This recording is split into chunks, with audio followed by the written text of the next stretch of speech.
मांजरी येथे महावीर जयंती उत्साहात साजरी।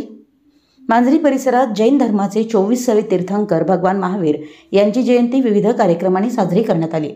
मांजरी येथे भगवान महावीर यांचा जन्म सोहळा भक्तिपूर्ण वातावरणात पार पडला। जैन बांधवांनी सकाळपासून या कार्यक्रमाची तयारी केली होती। घरासमोर सडा रांगोळीने मिरवणूक मार्ग सुशोभित करण्यात आला। प्रारंभी दिगंबर जैन मंदिर येथून पालखी सोहळ्याला सुरुवात करण्यात आली। गावातील प्रमुख रस्त्यांवरून पारंपरिक वाद्याच्या गजरात महावीर भगवान की जय, जैन धर्म की जय अशा घोषणा देत पालखीसह मिरवणूक काढण्यात आली। ठिकठिकाणी पालखीचं पाणी घालून व ओवाळणी करून स्वागत करण्यात आलं। मिरवणुकीत लेझिम पथकानं हलगीच्या तालावर लेझिम खेळत उपस्थितांची मनं जिंकली। महिला वर्गानं वाद्याच्या गजरात कृष्णा नदीवरून कलश भरून आणले। जैन मंदिर येथे मिरवणुकीची सांगता करण्यात आली।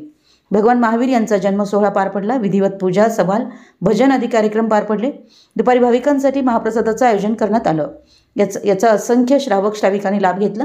यावेळी श्रावक श्राविका व जैन बांधव मोठ्या संख्येनं उपस्थित होते।